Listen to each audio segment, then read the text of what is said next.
Hey everyone, this is Dr. Jennifer Harris, and I am here with episode 3 of our blog series called Am I in Trouble?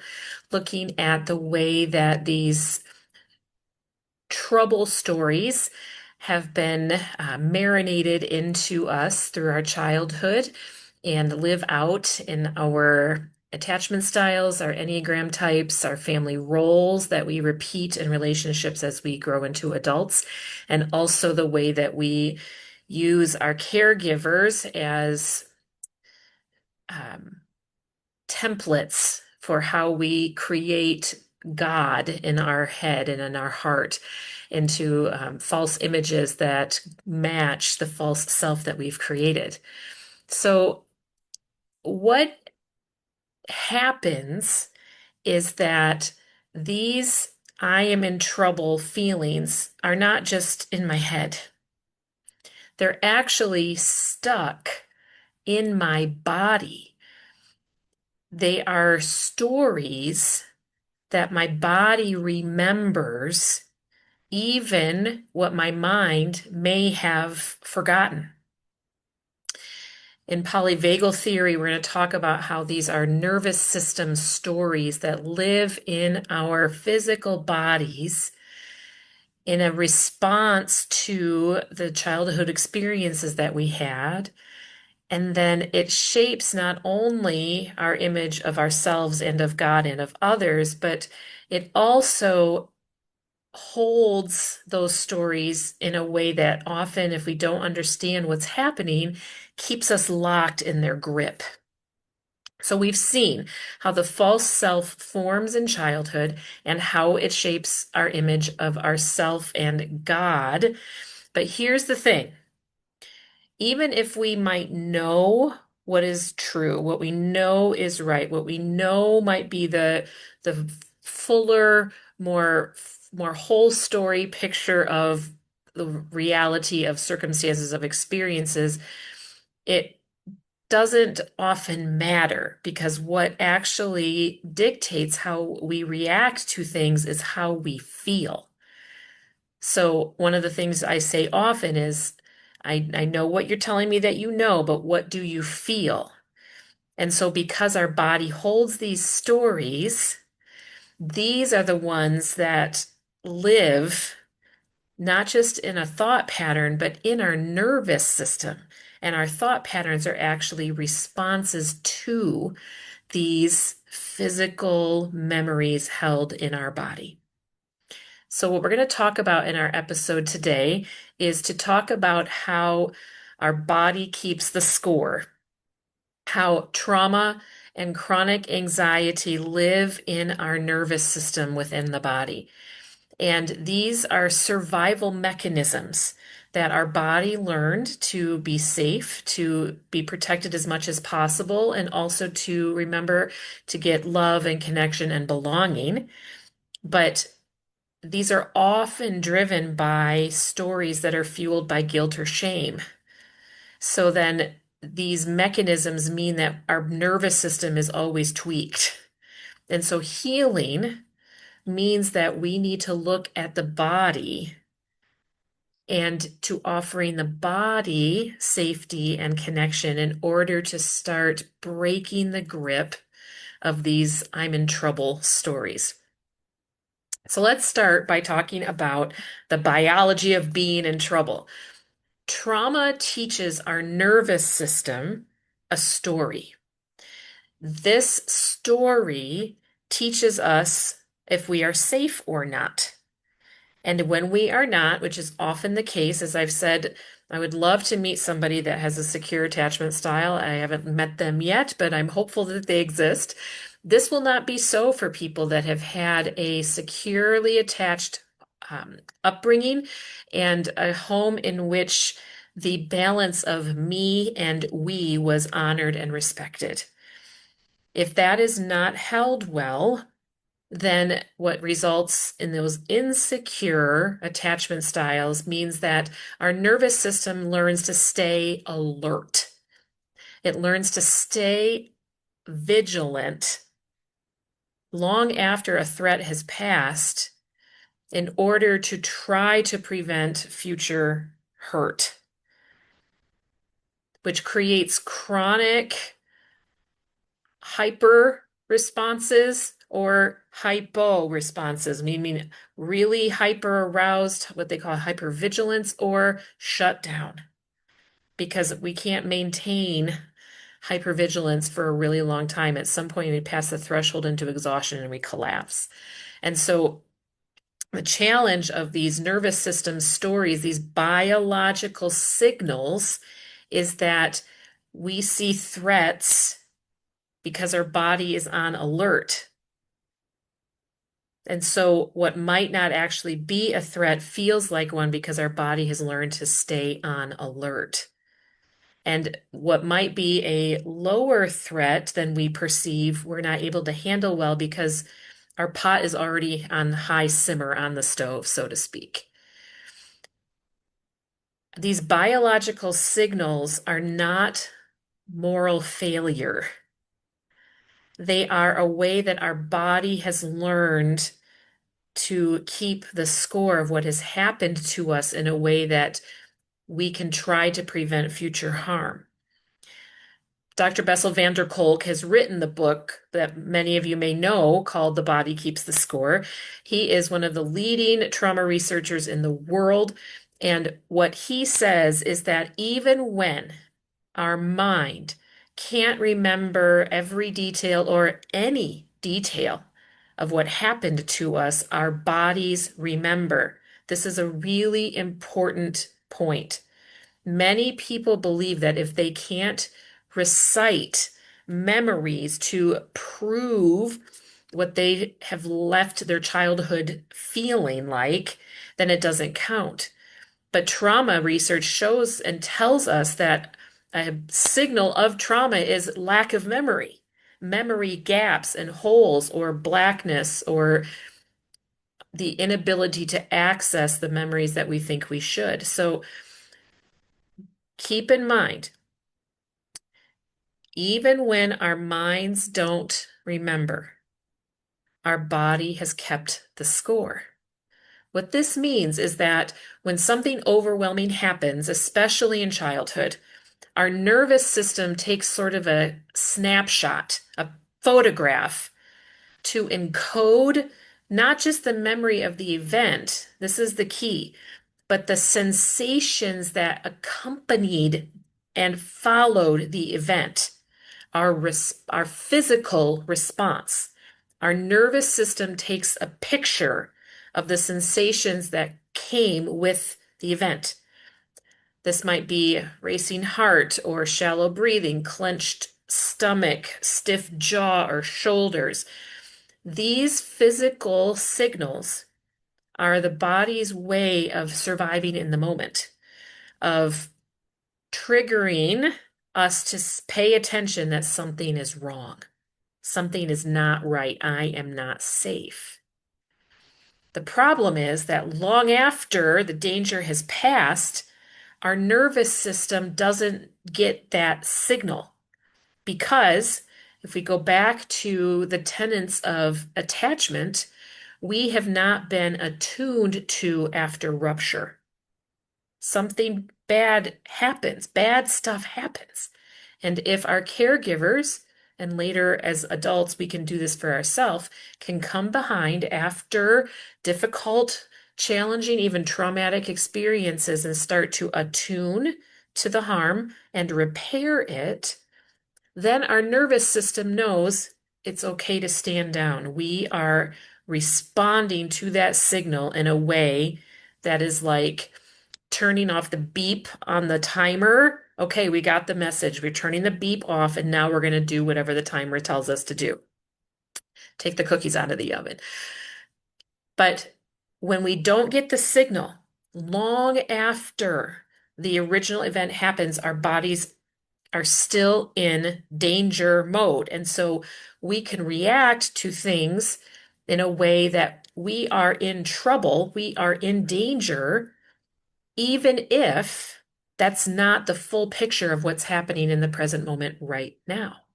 Our brain doesn't keep time. So if it's a memory of this snapshot of physical symptoms, your brain says, danger, danger.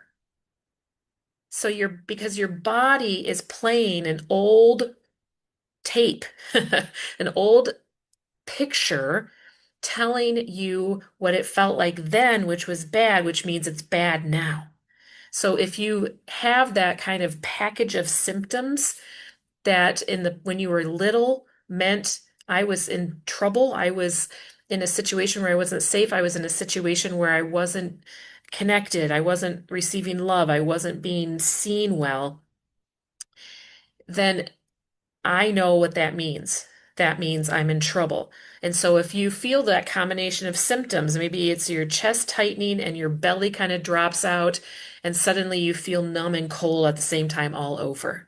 Maybe it's that suddenly all of your leg muscles grip up, or maybe suddenly it's a hyperventilation, I can't breathe, all in response to some present experience that is triggering an old survival snapshot. This is all about our nervous system's training to respond to these signals. Polyvagal theory teaches us that our nervous system has three states: safety and connection, fight or flight, and then freeze and shut down. When our nervous system has experienced a childhood that has encoded danger in a regular enough pattern over time that was not, keyword, not attuned to well, not seen, heard, met, and repaired, then our nervous system gets stuck not in safety and connection. It gets stuck on a low grade fight or flight all the time. It's that pot that I talk about, that instead of the burner being off, which is the normal safety and connection state, our pot is always on a low simmer. So then when the I'm in trouble story is triggered, our pot is so much more quick to heat up because we've already been simmering. So when we are stuck there, our body is remembering these signals that meant I wasn't safe, and so now I feel unsafe, which triggers the I'm in trouble story, regardless of whether or not in the present moment it is true. And when we get stuck on that simmer and that fight or flight, freeze, fawn, the collapse, for decades, the body carries that forward over time, and it gets worse over time. It turns from survival mechanisms to chronic pain, to chronic anxiety, digestive issues, muscle tension, headaches, jaw clenching or TMJ. I've even broken a tooth clenching my jaw so hard in my sleep. I have to wear a night guard now. And then when these physical symptoms show up, what then the response is from our brain is like, I'm going to try to fix this. And we get into these patterns of overthinking, this overthinking crazy spiral, but we can't solve a body problem with the brain. We have to solve the body problem with the body. So when I say that this I'm in trouble feeling lives in your body, I am not speaking figuratively or metaphorically. I mean that your body is literally holding on to emotional stories that your brain, your head, can't just logic away, because it's not a logic problem. It's a feedback loop that's gotten stuck, and no one has taught us how to shut it down, to find the off ramp, to ease the cycle. A fight or flight response is good. When we are in real danger, we need that sucker. But when it becomes a chronic state, we haven't figured out where the shutoff switch is yet. And so When our brain goes into hyperdrive, it is trying to solve an emotional, physical problem, and it doesn't work.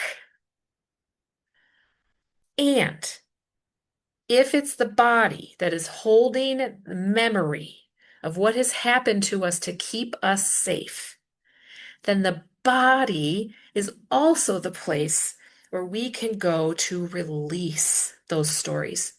We can teach our body to find the off switch, to ease down, to turn off the burner, to return to rest. Oh, rest. So that is why what they're called somatic practices that are all body related, breath work, physical grounding in the moment, movement, and co-regulation in a room with safe people. These are not just buzzwords. They're not just suddenly things that have become popular. They are core tools for healing because they speak directly to our nervous system story and offer it a new message. You are safe. You are not in trouble anymore.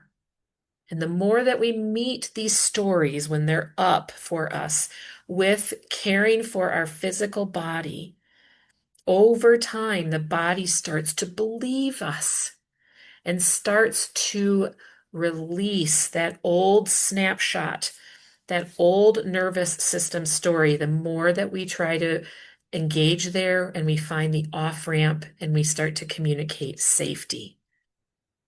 Let's take a moment right now.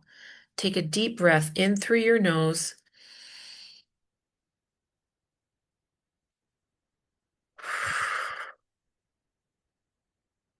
I am safe in this moment.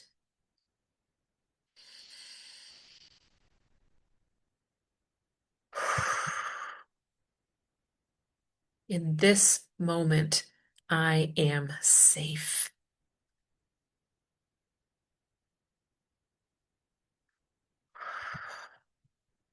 In this moment, I am not in trouble.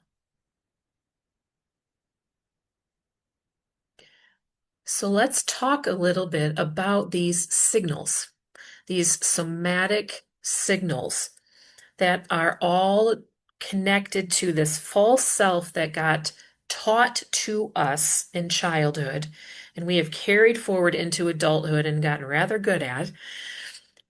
Let's look at what these are and what it might be connected to, and then look at how we can engage them towards healing. So we're going to look at these kind of in big groups. Let's start with one of the biggest challenges that people live with is the gut clench. This is anything to do with stomach tightness, digestive issues, nausea, bloating, the just kind of sick feeling in your gut. This is a signal that there are literally emotions and memories stored in our nervous system story that we can't digest. Often connected to Enneagram types 1 and 6. 1's being about getting it right. 6 is about needing to be attached to other people to feel safe. There's a lot of anxiety attached to the gut clench, a lot of fear, and that rigidity that translates from the Enneagram 1, and that fear of disconnection from other people, that's also part of anxious attachment. Enneagram 6s are often anxiously attached people. These are also people that have often been the scapegoat in their family, that they're the ones that carry the blame for the reason why their family doesn't work. And so they carry this forced role that they literally can't digest because it's not theirs to carry. Also, the parentified child is often because, again, they're carrying burdens that are not theirs to carry. They can't digest other people's pain for them but we try real hard. Think about that with yourself. Is there a gut clench challenge that you deal with? Next group, the chest tightness, the literal heart under pressure. So, accompanied by things like shallow breathing, a racing heartbeat, pressure or heaviness, feeling like an elephant is on your chest. I can't get a good breath. Those are stories of, I can't do this. This is too much. Um, Anxiety that is overwhelmed. Anxiety that has birthed from places where love has been so conditional. Enneagram twos and threes here significantly. Two's all about the story that they have to do to earn, and threes with the story that I have to be something special to earn love, all fueled by this underlying fear that I am just not worthy of love. This chest tightness can live in anxious, avoidant, and disorganized attachment styles because it's often a common symptom when we are not safe to have our feelings, when connection has not been safe. If we are the people that tend to over-function on behalf of other people, if we have been made the golden child or the caretaker in our family, we know this pressure. It's too much. It's that overwhelm of having to deal with emotional information that is beyond my capability to hold. Next, the head buzz, this mental overdrive of, again, this cute story that we have that I can solve my physical symptoms, which are actually emotional signals, with my brain. They do not compute, but we try real hard. We're real cute. So headaches, spinning and spiraling thoughts, that proverbial hamster on the wheel, the jaw clench, the difficulty falling asleep, staying asleep, anything to do with when we can't turn off our brain. Hello, my name is Jennifer, and I am recovering from the hamster on the wheel syndrome. So we're looking at things like Enneagram types 5 or 7, where they are trying to solve a problem by figuring it out or running away from it. 5, 7.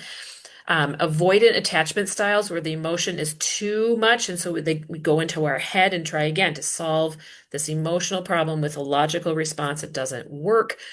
And if you were the lost child in your family or the hero, sometimes golden child, where you had to kind of spin all the plates and make sure that I had to figure all this out so I didn't cause anybody any trouble, this might be you.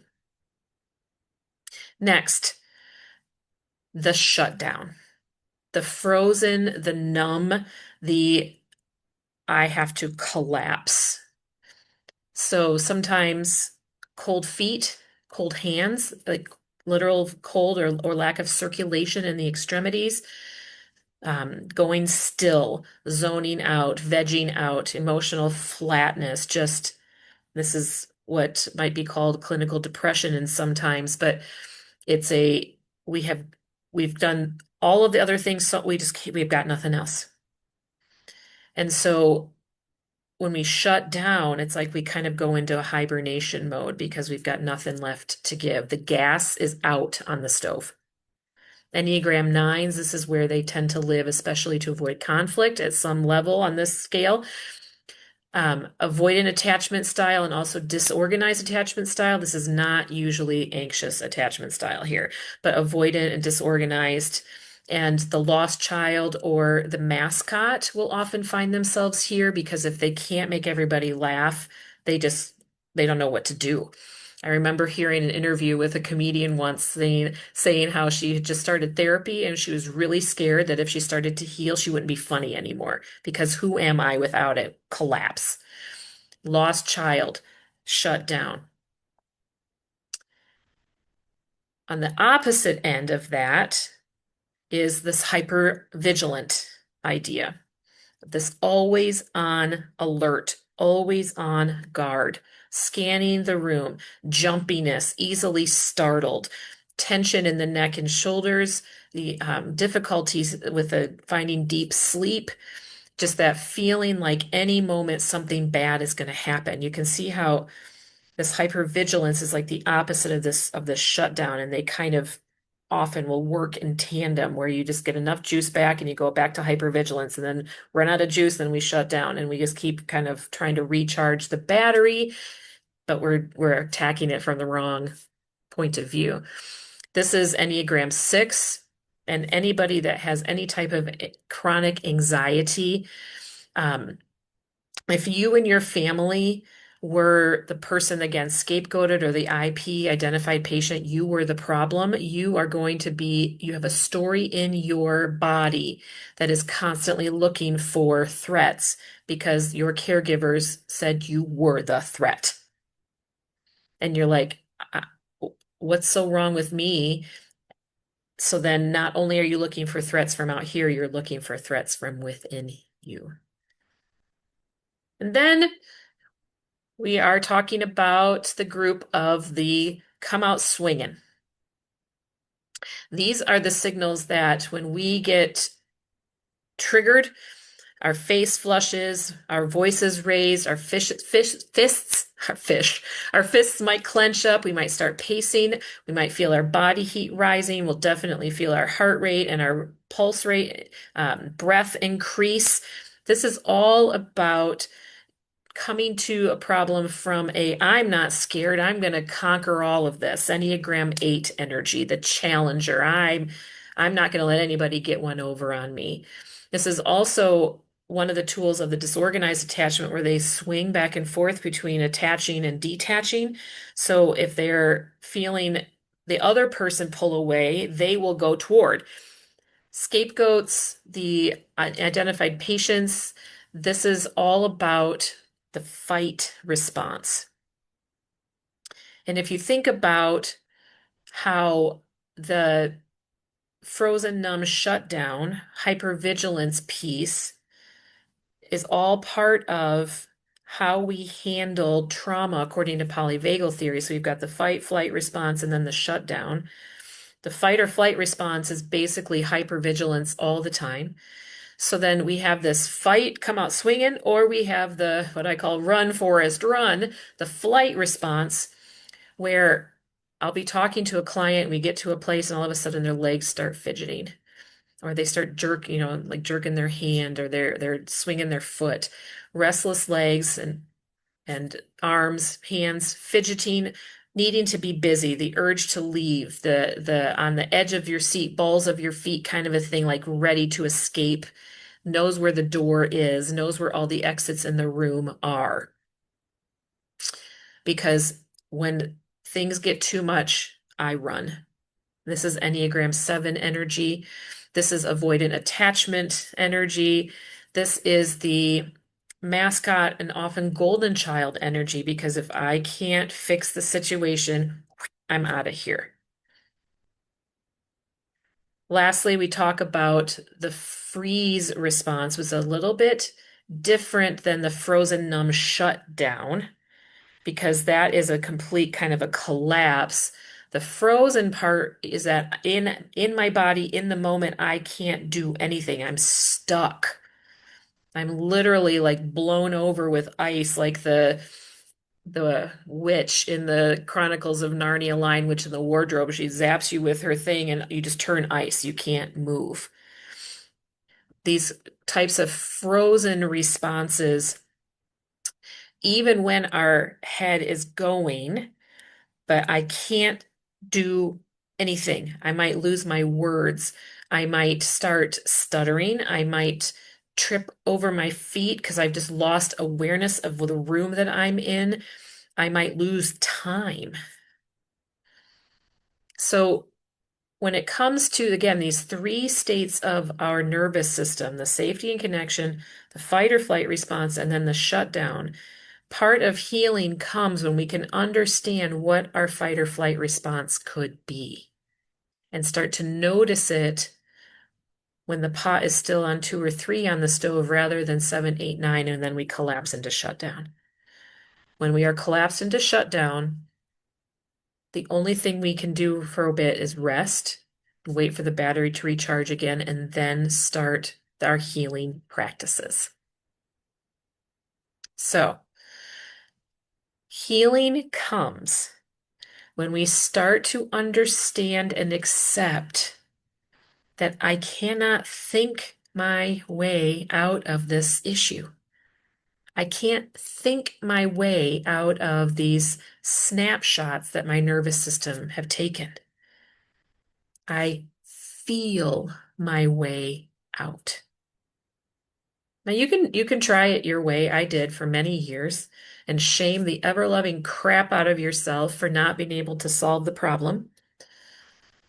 Or you might allow me to save you some time and some really, really crappy emotional states and to say the way in is through your body.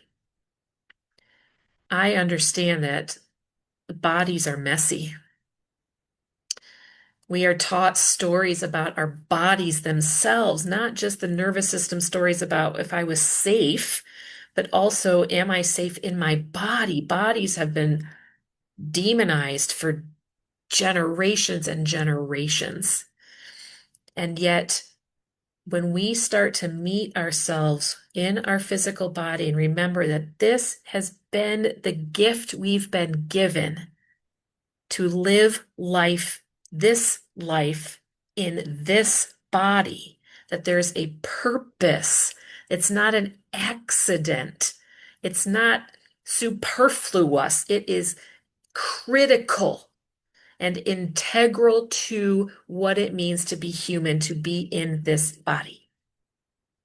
And if we can start to release all of the stories about what it should be and take a deep breath, then we can start to learn to regulate our nervous system and find our shut off switch.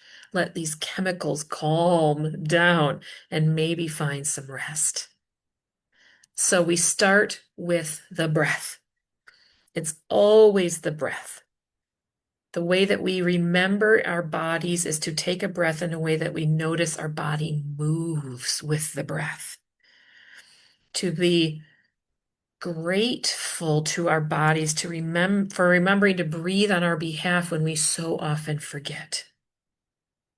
And to know that when we breathe in, we are remembering that we are connected to a much bigger spiritual reality that exists all around us all the time. My breath is spirit, and spirit is breath. This is also a place where we can start to re-enter community in a safe way by finding safe enough people to practice this with, to sit in a room and breathe together, to sit in a room and let our bodies be, not be judged, not be shamed, not be embarrassed, just be. And to be curious, to learn to start to be curious about these signals that our body is sending us and what they are trying to tell us.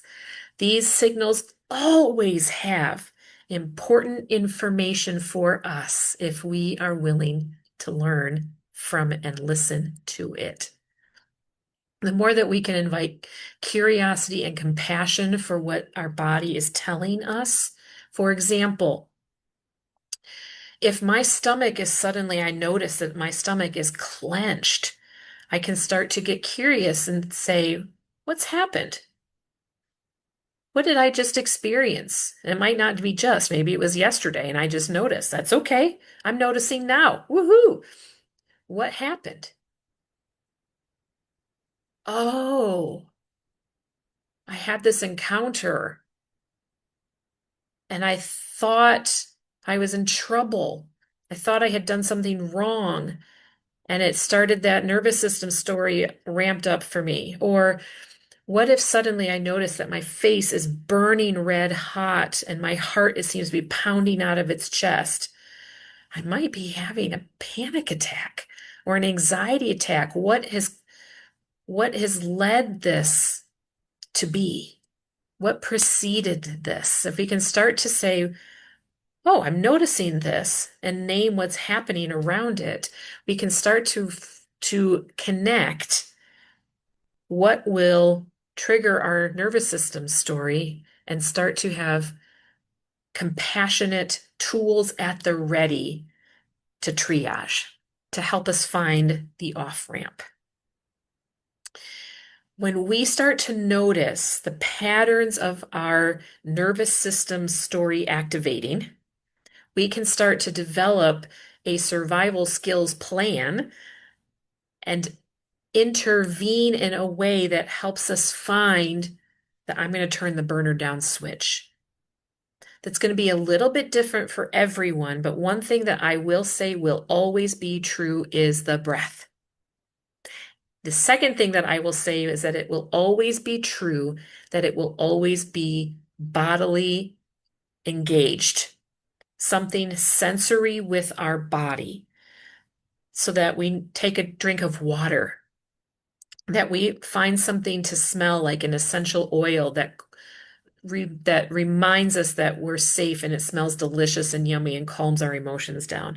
That we find our favorite blanket or slippers or pillow or jammies and feel something soft and soothing and warm on our skin. We might take a bath, we might take a shower, we might move our body, we might go for a walk, we might go stand outside and feel the sun on our face. We might ask someone to hold us tightly. All of these responses we notice are not solutions to the problem that triggered us. We can't get there until we meet the signals that are happening right now. If we try to solve the problem of what triggered us while we are still triggered, we are just continuing the trigger. We will stay activated.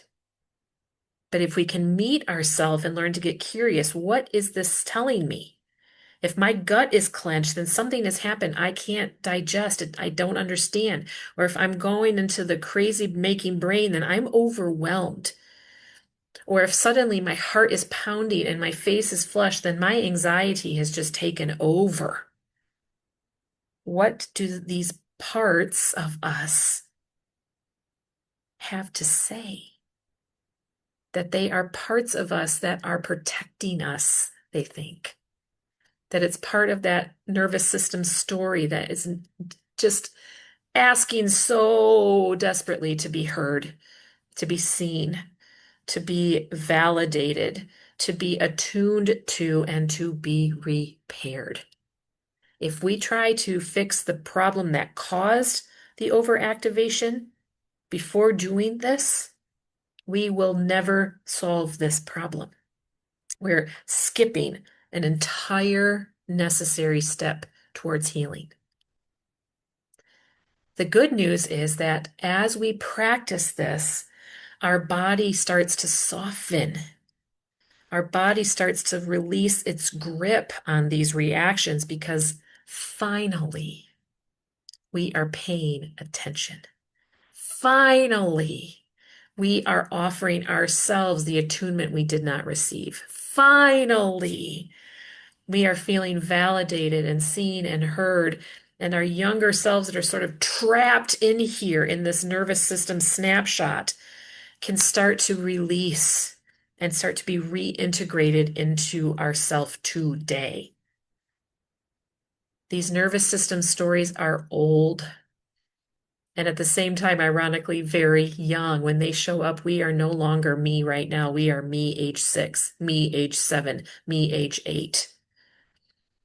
So when we can start to get curious about it, rather than shame or judge the crap out of ourselves for it, then we can start to offer ourselves today the nervous system safety that we did not receive when we were young, and that story imprinted on our nervous system. So how do we do that? It's simple. It's not easy, but it's simple. If my body remembers, then this is a doorway. of healing through reconnecting your body to the process. Then we start by learning what our body signals are when I am feeling that in trouble story. So we start with noticing what we feel in our body when that trouble story ramps up. Am I a gut clencher?